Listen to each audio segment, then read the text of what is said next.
an Uber ride on the south side, Chicago. I've been in the hood 1,000 times, so no big deal. But he had no idea that the woman he picked up was in trouble. Go, you finna shoot up the car. Shoot up the car? Yeah.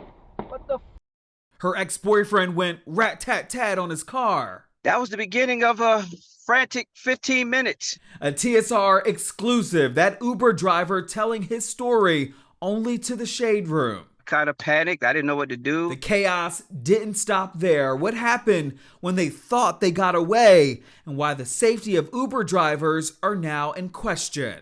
I'm Justin Carter. This is TSR Investigates.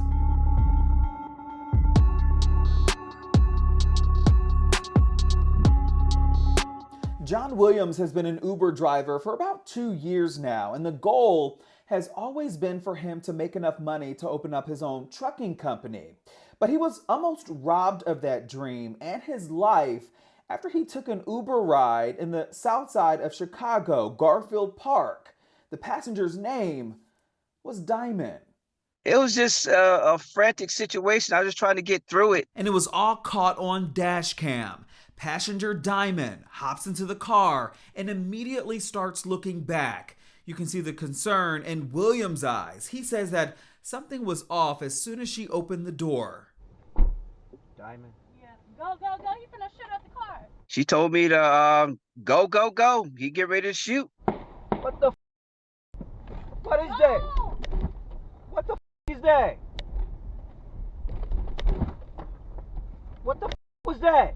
He just shot at the car. For what? Let me call the police.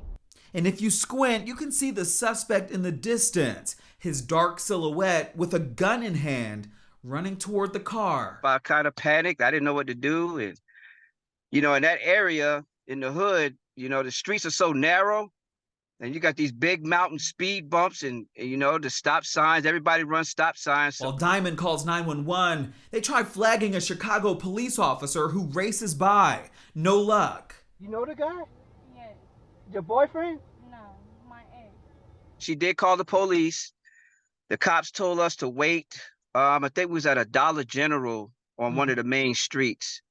And we sat there for 5 minutes. That's where they heard more gunshots and realized it was safer to just drive. She says she wants to tip him. I'm gonna tip you. Man, tip him. Where you going? I'm gonna go home. Look, we got to get out of here. We just can't sit here and wait on the police because ain't no telling what the police, Chicago police, they take their time. She take me to my cousin's house and I, updated the address in the app and I took her to her cousin's house and dropped off. And she said, "I'm sorry this happened." And she got out the car and I just went on my next ride. She wasn't crying or anything like that. Everybody roasted her on TikTok because he said she was laughing. She didn't take it seriously. I think it was a situation where, people, they have like a nervous smile. I think it was one of those type deals because she was shook. She was shook up. We both were shook up. Williams says that he didn't want to lose his Uber privileges. He relies on it to make ends meet. He never reported the incident. Instead, though, posting the dash camera video on TikTok where it blew up. I was like, okay, I didn't get hit. The car didn't get hit. She didn't get hit. I just let it be. And Uber called me and they wanted me to file a report and I filed a report with Uber and that was it, man. He got a response saying, quote, "Hi, John. We would like to gather your perspective on this trip as we're investigating this report. An investigator should be reaching out to you shortly," end quote. He hasn't heard back from anyone just yet. I'm just fortunate nobody got hurt, man. To all my fellow Uber drivers, just got to be on the lookout. It is a thing. In 2022, it got violent in an Uber in South Los Angeles. When the driver canceled the ride due to time constraint, you can see the passenger punch him repeatedly.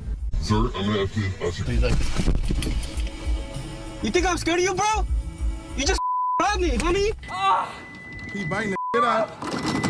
Oh my God. This woman from Georgia was arrested accused of climbing on a driver's hood, breaking his windshield wipers, and biting him. These gig jobs are basically you're on your own because we don't have a boss, a supervisor to report to, stuff like that. So we're pretty much on our own and you just got to be smart about it. The last safety report that Uber published was back in 2019-2020. It said that 99.9% of Uber rides are completed without incident, and only about 1 in 90 million trips resulted in passengers dying in fatal crashes, with 0.0002% involving a critical safety event. Despite those low numbers, though, Williams says that he's been too traumatized to continue driving for Uber, and it's caused him to seek professional help for anxiety and panic attacks. The next time I know when somebody said pull off, I'm not going to try to give them an interview. I'm just going to pull off. I'm not going to try to ask 1,000 questions. If she see this, Diamond, I hope you're okay. And just make better choices. Guys that you deal with, just be careful, Miss Diamond, if you see this. Williams says that Chicago police were notified about this, but have not yet followed up, as it is still unclear if Diamond will press charges against her ex-boyfriend. Now, we did get a statement from Uber. They said in part, quote, that the footage from this attack is shocking and we cannot imagine how terrifying this experience was. We are very grateful that no one was injured and have been in touch with the driver to check in. Our dedicated team is standing ready to assist police however they can, end quote.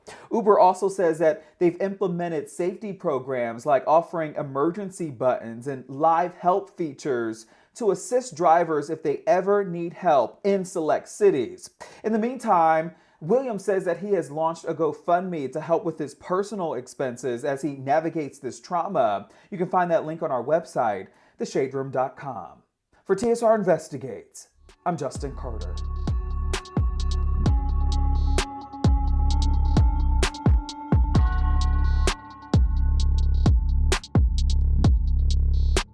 Hello, roommates, and thank you for watching our YouTube channel. Do you want more TSR Investigates? Be sure to subscribe and check us out at theshaderoom.com.